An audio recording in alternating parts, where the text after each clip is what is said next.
أعوذ بالله السميع العليم من الشيطان الرجيم. بسم الله الرحمن الرحيم. الحمد لله رب العالمين، والصلاة والسلام على محمد وآله الطيبين الطاهرين.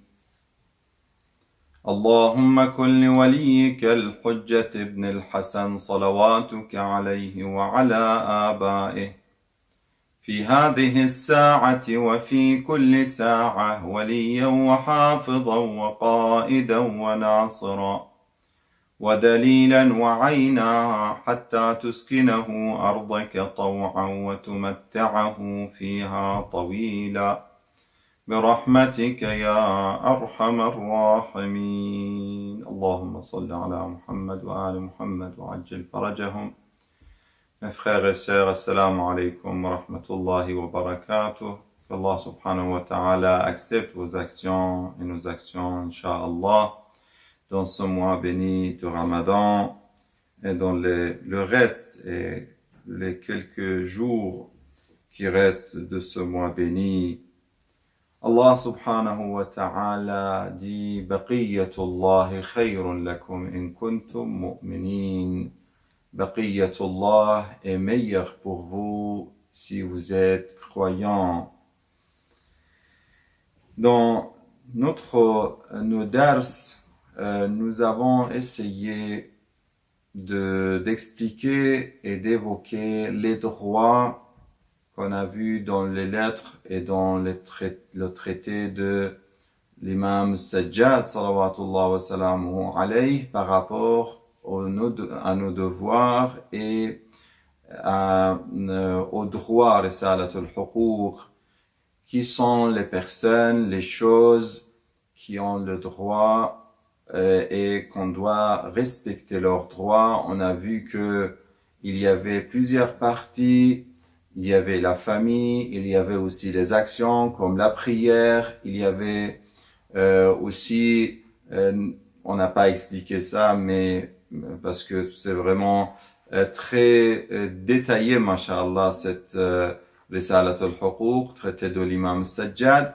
On peut pas dans ce mois-ci terminer tous ces droits-là, mais on voit qu'il a parlé même des droits de nos membres, c'est-à-dire chaque partie de notre corps aussi a un droit, et surtout envers et auprès d'Allah subhanahu wa ta'ala.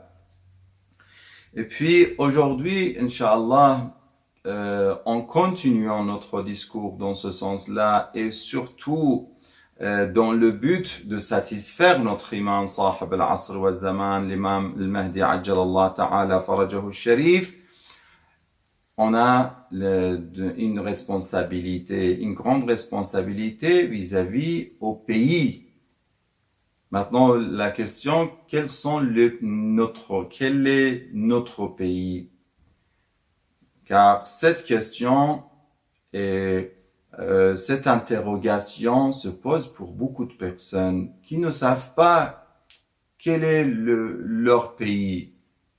Et ils restent vraiment dans la difficulté pour répondre à cette question, même par rapport aux questions liées à l'adoration, à la prière par exemple. Et qasr, est-ce que ici je prie qasr ou je prie tamam, je prie complet ou incomplet, ça veut dire cassé. Ici, c'est pour ça que la question se pose. Il faut savoir, et ça nous aidera aussi sur plusieurs plans et sur plusieurs sujets. Avant Inch'Allah, de traiter ce sujet, Inch'Allah, je dois juste citer quelques citations que je n'ai pas citées et qui sont importantes pour savoir que, pour rester aussi dans notre sujet de l'imam al-Mahdi, surtout même dans tous les droits qu'on voit aujourd'hui. Qui est notre éducateur? Qui est celui qui nous surveille? Qui est celui qui nous aide?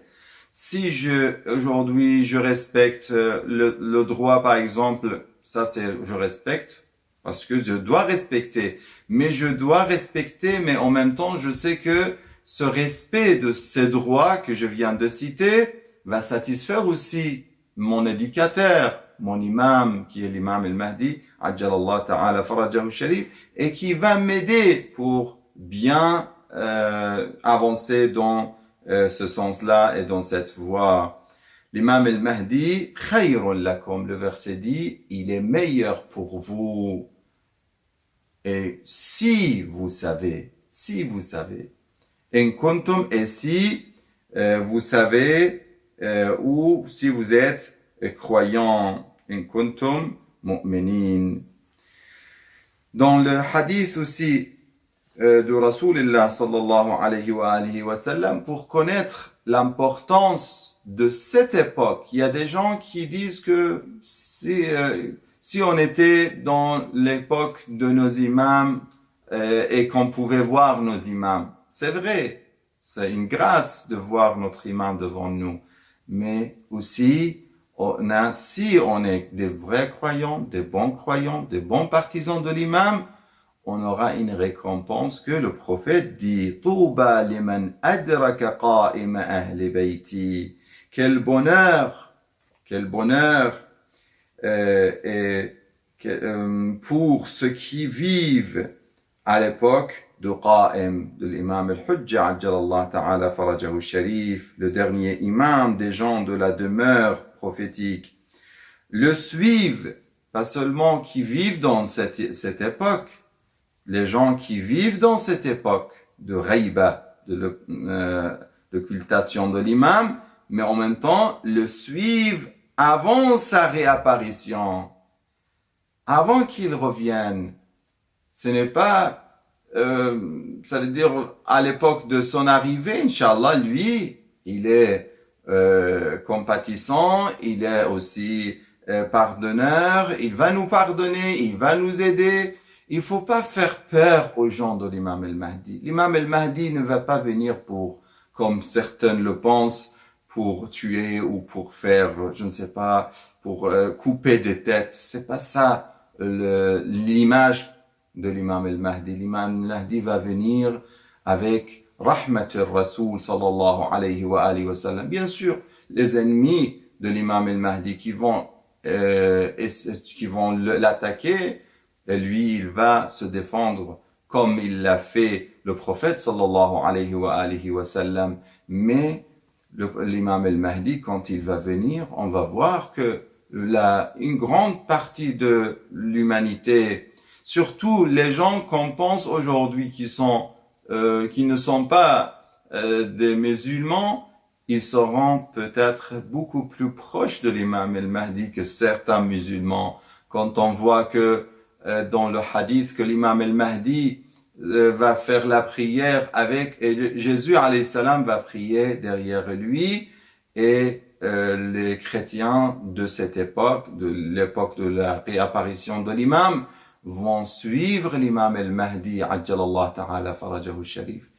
C'est clair que on voit aujourd'hui, quand on voit autour de nous les gens qui sont bien éduqués, qui appliquent tous ces droits qu'on a vus ensemble dans les Risalat al-Huquq ou dans les livres, on voit dans l'application, ça veut dire ils respectent le sens de la religion. Peut-être ils ne connaissent pas la religion, ils n'ont pas eu une belle image de la religion. Et ça, c'est parmi nos devoirs de montrer l'exemple, de montrer quelle est la vraie image de l'islam. C'est ça le grand problème d'aujourd'hui.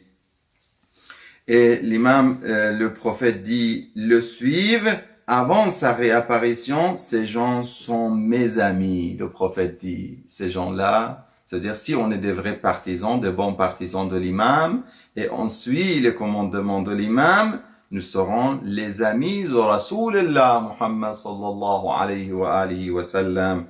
J'ai beaucoup d'amitié pour eux. C'est pas seulement ils sont mes amis, mais il insiste sur cette histoire de l'amitié, du respect que Rasulullah il a et qu'il aime ces gens-là et qu'Allah nous écrive parmi eux, Inch'Allah. Et puis il dit,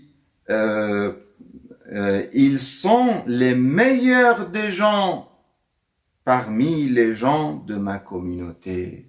Ils sont les meilleurs des gens. Ça veut dire il n'y a pas meilleur que les gens qui sont dans cette période de la, l'occultation de l'imam el-Mahdi, mais en même temps, ils suivent l'imam el-Mahdi, car dans un autre hadith, ils ne voient pas l'imam, mais ils croient à lui. Ce n'est pas comme les gens de l'époque de la période des imams, ils voyaient les imams devant eux, ce n'est pas la même chose, ce n'est pas pareil.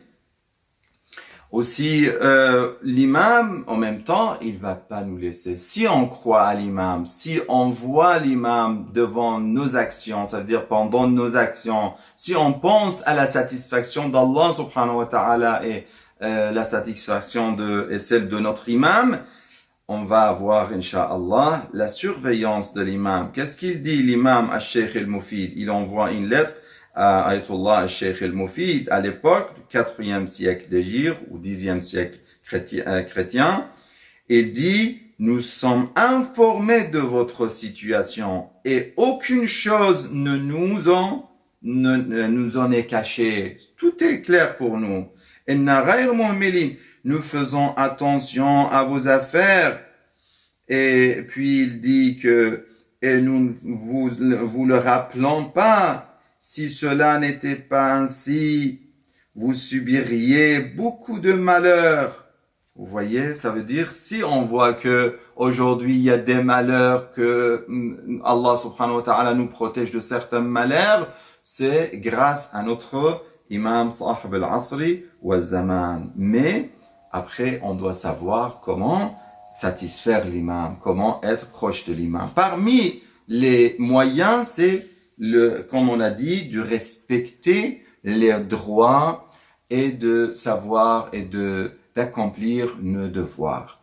Parmi les choses, on a dit, on revient sur notre sujet, c'est al-watan. Al-watan, c'est le pays. Maintenant, quel est mon pays? C'est la grande question. Quel est mon pays? L'imam Ali alayhi salam, il a une citation très importante et très claire sur la question. Il dit ليس ببلد أحق إليك من بلد خير البلاد ما حملك. Il n'y a pas un pays plus important qu'un autre. Le meilleur pays pour toi ou pour vous, c'est le pays qui vous porte. Ça veut dire où vous vivez. C'est la terre qui vous porte. C'est l'endroit que vous vivez. C'est ça le meilleur pays pour vous. Ça veut dire on a un devoir vis-à-vis à ce pays et à cet endroit. Quand on parle de ce devoir, bien sûr ici je dois montrer que aussi évoquer cette question qu'il y a plusieurs pays. Ça veut dire on peut avoir en même temps plusieurs watan, plusieurs pays.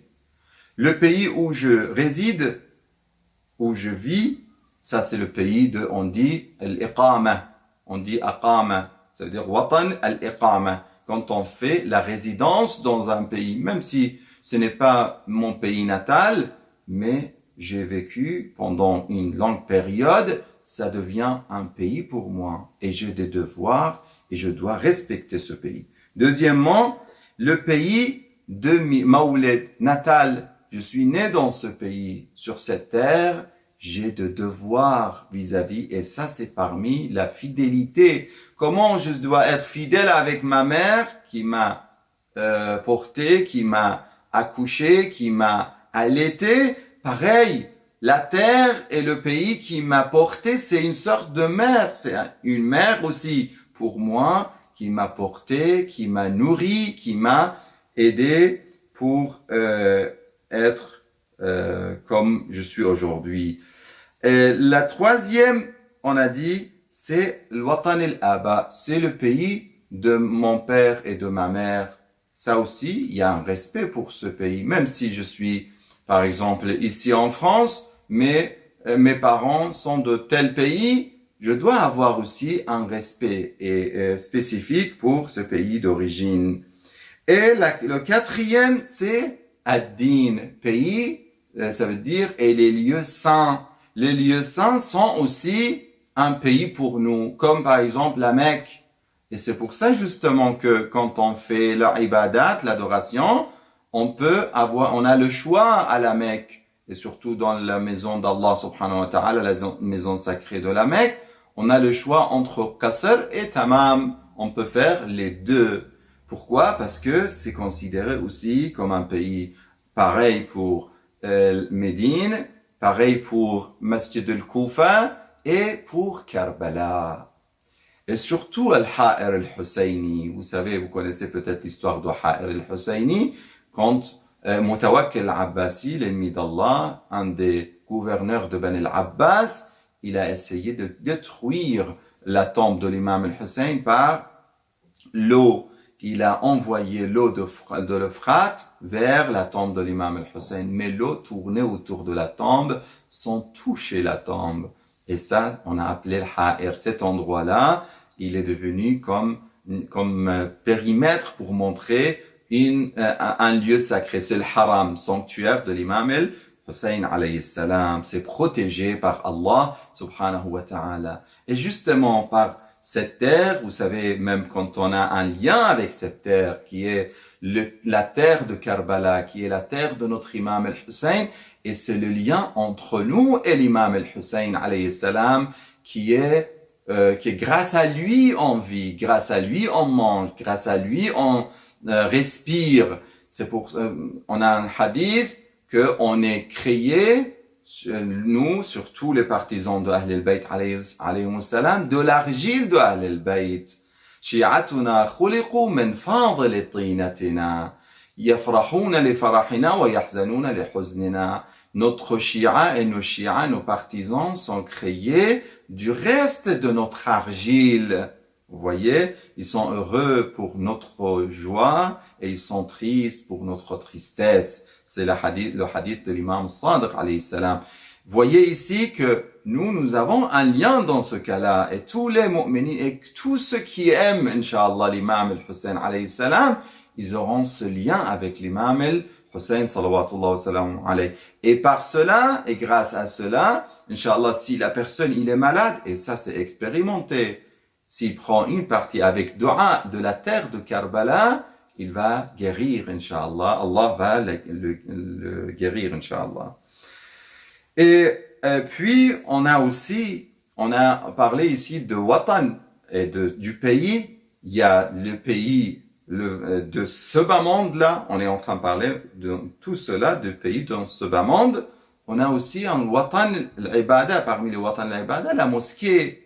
Il faut respecter la mosquée. Il faut avoir un attachement avec la mosquée. Il faut avoir un lien vraiment. On a des gens très, on va dire qu'ils adorent la mosquée, qu'ils aiment impatiemment. Ça veut dire ils veulent partir à la mosquée. Ils ont un attachement. Ils peuvent pas rester loin de la mosquée. Ça montre que ils ont ce lien sacré avec ce pays qui est aussi un des pays. On a ici, je peux vous citer une citation de l'imam al-Hassan alayhi salam par rapport à la mosquée. Il dit Man ikhtalafa ila al-masjidi asaba ihda thaman. Celui qui fréquente, qui part fréquemment à la mosquée et il est toujours en lien avec la mosquée, Allah lui donnera, il aura 8 caractères, 8 qualités, 8 bienfaits. Akhan mustafadan fillah, il va gagner, Allah va lui donner un frère dans la religion. Ça veut dire un ami, mais un vrai ami qui va rester toujours avec lui, car le lien ici, c'est un lien sacré, c'est un lien de religion.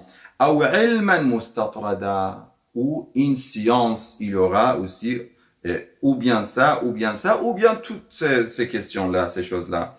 Aw ilman mustatrada, c'est-à-dire d'avoir une science et une connaissance qui était, ça veut dire qu'il n'avait pas auparavant. Aw ayatan muhkama, il va apprendre un verset coranique quand il va écouter le majlis.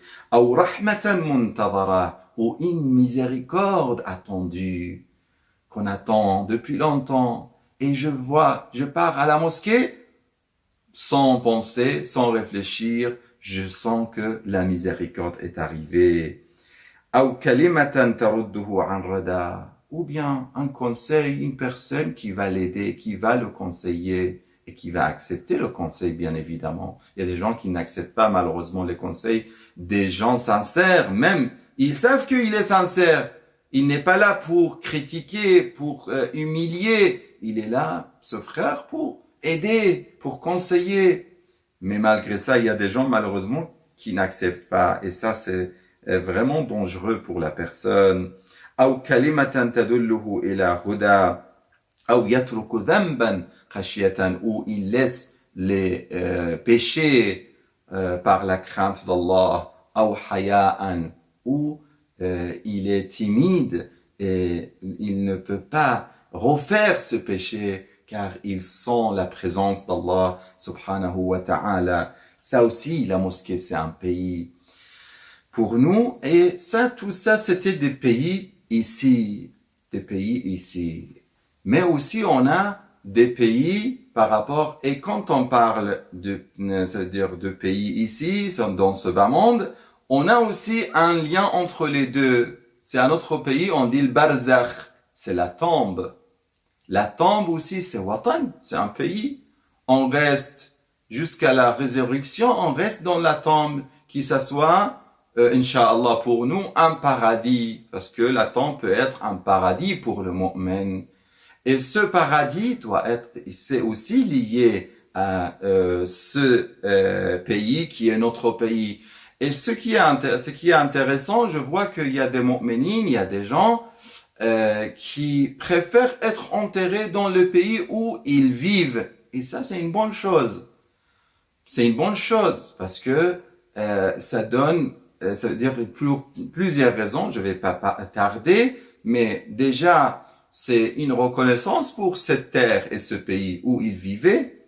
Deuxièmement, je vais pas dire que partir à Wad es-Salam, envoyer le corps à Wad es-Salam, ce n'est pas bon. Non, on sait très bien, nous rêvons pour être enterrés à côté de l'imam Ali alayhi salam à Wad es-Salam, mais ce qui est important de savoir, ce n'est pas mauvais, même si je ne peux pas être enterré à côté de l'imam Ali et je suis enterré dans le pays où je vis, cela n'est pas un problème. On sait très bien que le plus important, c'est l'action et c'est le cœur. Et si on est mu'minin, des vrais mu'minin, même si on est enterré ici, Allah subhanahu wa ta'ala va prendre nos âmes et même peut-être nos corps à côté de l'imam Ali alayhi salam. Ce qui est important de savoir que l'amour d'Allah subhanahu wa ta'ala est le plus essentiel. L'amour qui est dans ce cœur-là. Et si j'ai ce lien avec, excusez-moi, ici j'ouvre aussi une autre parenthèse, qu'il y a aussi une question de lien des enfants, les enfants qui vont venir tous les, ça veut dire tous les week-ends, et les vendredis ou les jeudis pour lire la Fatiha pour leurs parents à côté d'eux, c'est éducatif aussi. Ils vont sentir ce lien et cet attachement avec leurs ancêtres et leurs parents. Et ça aussi, ça peut être important pour être enterré dans le pays où on est, où on vit. Inch'Allah ta'ala, qu'Allah donne une longue vie à vous tous, Inch'Allah ta'ala. Et le troisième watan, c'est l'akhira, qui est le watan et qui est on va dire, le pays éternel, le watan éternel, qu'on va rester pour toujours. Et c'est le vrai et le pays qui mérite le plus de respect.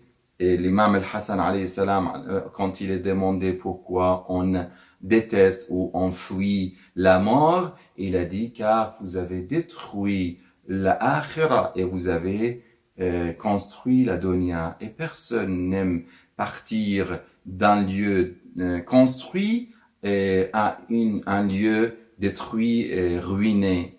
Et cela nous demande une réflexion avant la fin du mois béni de Ramadan, de savoir, de calculer, de voir est-ce qu'on a bien préparé notre maison de Akhira, notre pays de Akhira. Est-ce que, comme certains le font, ils envoient leur argent, ils font des épargnes, des sommes importantes pour leur retraite ou pour leur future vie. Mais si on peut faire pareil, mais encore plus, Inch'Allah, pour pas futur, ça veut dire notre retraite et la fin de notre, ça veut dire l'âge, notre vieillesse, mais pour notre akhira, après la mort, Inch'Allah, on envoie aussi des virements par les actions pour la akhira dans le compte de akhira, Inch'Allah ta'ala. Ici, je peux vous raconter une histoire rapidement c'est on va dire, symbolique, cette histoire. Ce n'est pas ça veut dire, ce n'est pas une histoire réelle, mais c'est une histoire qui peut nous donner une grande leçon. Quand on voit dans le hadith c'est-à-dire dans cette histoire qu'il y avait une ville qui choisissait, c'est-à-dire le peuple et les gens de cette ville, chaque année, ils regardaient, ils voyaient la première personne qui arrive dans le début de l'année, de la porte de la ville, ils le prennent et ils lui demandent toujours d'être le roi de cette ville. Quand on dit chaque année, ils mettent un nouveau roi, ça veut dire, à la fin d'année, c'est normal. L'ancien roi ne va pas rester, ne va pas être le roi. Il sera plus le roi. Et ça, c'était habituel pour cette ville et pour le peuple de cette ville.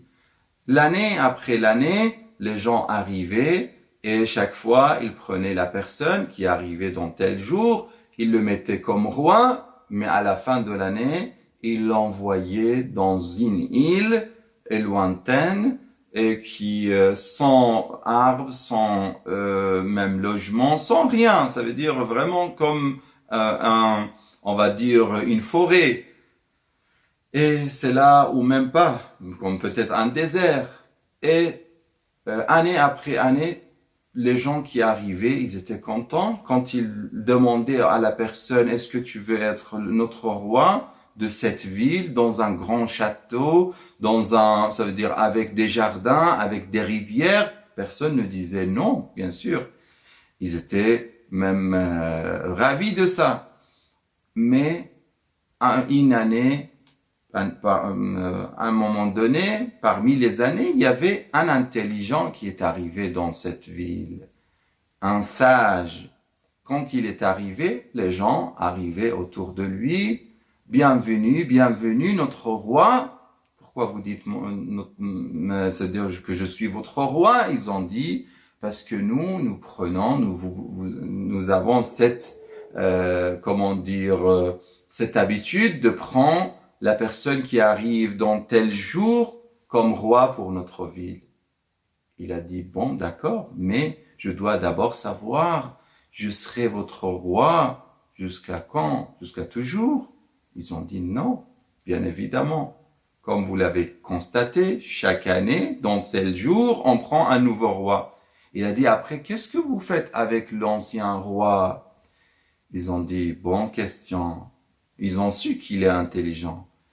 Ils ont dit, on l'envoie vers une île lointaine. Il a dit, décrivez-moi la ville. Et même plus que ça, on va partir là-bas pour voir cette île. Lui, il a pensé après l'année, pas pour cette année. Il est parti, il a vu qu'il n'y a rien. Il a dit, bon, d'accord, on va laisser maintenant le château ici et on va laisser, c'est-à-dire dans la ville. Venez, tout le monde est invité puisque je suis le roi et je donne l'ordre royal de construire un château dans cette île et de faire des jardins, de planter des arbres, de faire tout ce qui est nécessaire pour cette île. Ça, c'est une leçon pour l'akhira. L'imam Ali alayhi salam, il dit khudhu min mamarrikum ila maqarrikum. Prenez de votre lieu de passage à votre lieu d'éternité. Min mamarrikum ila maqarrikum. C'est là-bas que vous allez rester. Car lui-même, l'imam Ali dit, ad-dunya Qantara, c'est un pont, le dunya, le bas monde, c'est comme un pont juste pour traverser vers l'akhira. Est-ce que vous avez vu quelqu'un qui construit une maison ou un château sur un pont? Jamais. C'est un moyen seulement pour passer. Et c'est ça le cas de dunya. Qu'Allah subhanahu wa ta'ala nous aide pour apprendre de ces leçons et de ces commandements de Ahl al-Bayt, بحق محمد وآله الطاهرين والسلام عليكم ورحمة الله وبركاته اللهم صل على محمد وآل محمد